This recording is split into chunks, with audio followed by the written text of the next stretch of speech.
आपल्यासोबत भाजपचे आमदार आणि विधानसभेचे अध्यक्ष राहुल नार्वेकर आहेत. राहुलजी, कॉमस्कोर नुसार आता isakal.com आहे देशातील नंबर 1 ची मराठी न्यूज वेबसाईट. प्रत्येक अपडेटसाठी isakal.com ला नक्की भेट द्या. मराठी उत्सव खरंतर साजरा करण्यासाठी दरवर्षी गुढीपाडव्याची रॅली या ठिकाणी बघायला मिळत आहे. संस्कृती जपण्याचा प्रयत्न प्रत्येक वेळी केला जातो. काय वाटतंय, काय वातावरण आहे? सर्वप्रथम मी आपल्या माध्यमातून राज्यातील तमाम जनतेला गुढीपाडव्याच्या मनापासून शुभेच्छा देतो. हे नववर्ष सगळ्यांसाठी आरोग्यमय, सुखमय आणि अत्यंत लाभदायक जावो अशी मनोकामना व्यक्त करतो. आणि त्याचबरोबर आमच्या या गिरण गावात आमच्या या मराठमोळ्या नगरीत आमची संस्कृती पुढे नेण्याचं काम सातत्याने प्रत्येक वर्षी होत आहे. त्याबद्दल मी या गिरगावातील आणि आमच्या दक्षिण मुंबईतील सर्व बांधवांचे मनापासून अभिनंदन करतो की त्यांनी आमची मराठमोळी संस्कृती पुढे न्यायचं कार्य हे असंच चालू ठेवावं अशी मनोकामना व्यक्त करतो.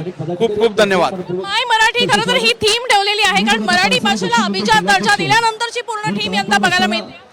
आपण बघितलं असेल तर इकडे सगळ्याच संस्थांनी, सगळ्याच मंडळांनी सहभाग घेऊन एक समाजात चांगला मेसेज द्यायचा प्रयत्न केलाय. आणि त्यासाठी वेगवेगळ्या रथांवर वेगळी थीम ही आपल्याला दिसून येत आहे.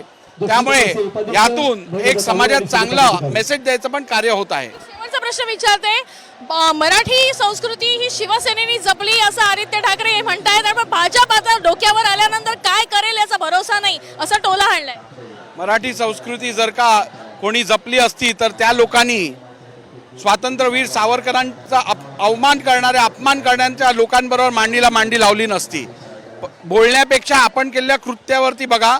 मराठी माणसाबरोबर भारतीय जनता पार्टी सातत्याने उभी राहिलेली आहे आणि मराठी माणसाबरोबर दगा करणारी लोक आज हा प्रश्न उचलत आहेत. तुमच्याशी बातचीत केल्याबद्दल कॅमेरापर्सन प्रवीण सह वैदेही गाणेकर, साम टीव्ही न्यूज, मुंबई.